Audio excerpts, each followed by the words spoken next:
Welcome. This is MCG Tech with the Quadro 4000 Productivity Review.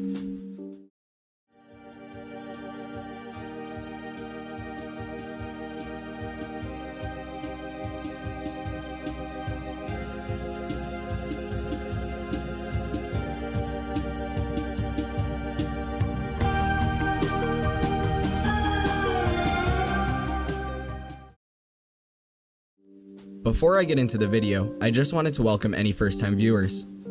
I do upload new videos every week, so if you enjoy this video, stay tuned.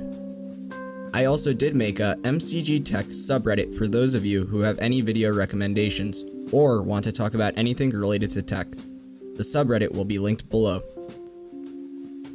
Returning back to the Quadro review, in this video I will be sharing 6 synthetic benchmark results as well as 2 real-world applications. I did go over the specifications of this card in the gaming review video, where it performed quite formidably. For $30, this graphics card packs a pretty big punch, so without further ado, here are the results.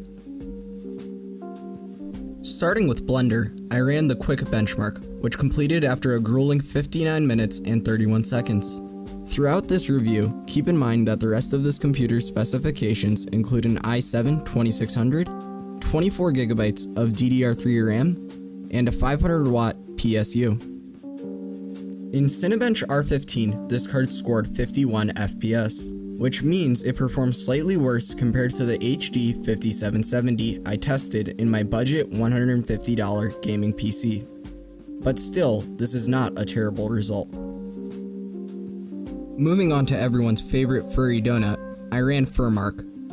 After running the test at 1080p Full HD, the Quadro 4000 received a score of 644 points. With an average of 11 FPS, the GPU hit a toasty max of 88 degrees Celsius.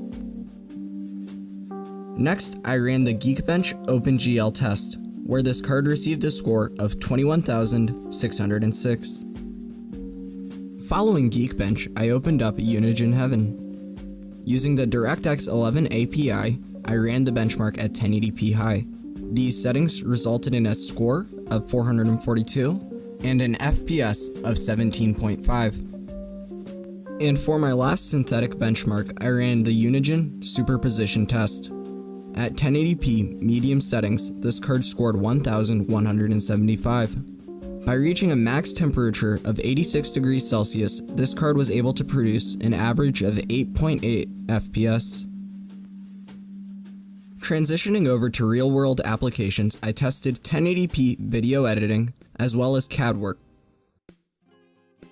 Starting with the 1080p video editing, the Quadro 4000 could easily handle a filled timeline. For my testing, I scrubbed through and altered elements from the editor for my last video. As you can see, at high resolution and quality, this card did not struggle. For CAD work, I used Autodesk Inventor. In order to briefly test this card, I created a simple structure. During the creation of this structure, I did not notice any lag or stuttering.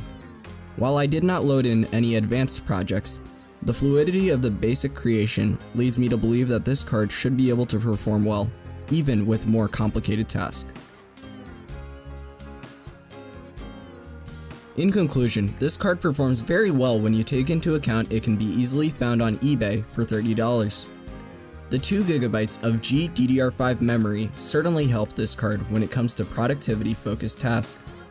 Specifically, I would recommend this card for anyone interested in 1080p video editing or doing some light CAD work. If you enjoyed the video, make sure to like this video and subscribe. Also feel free to check out the rest of the content on this channel. Thank you for watching.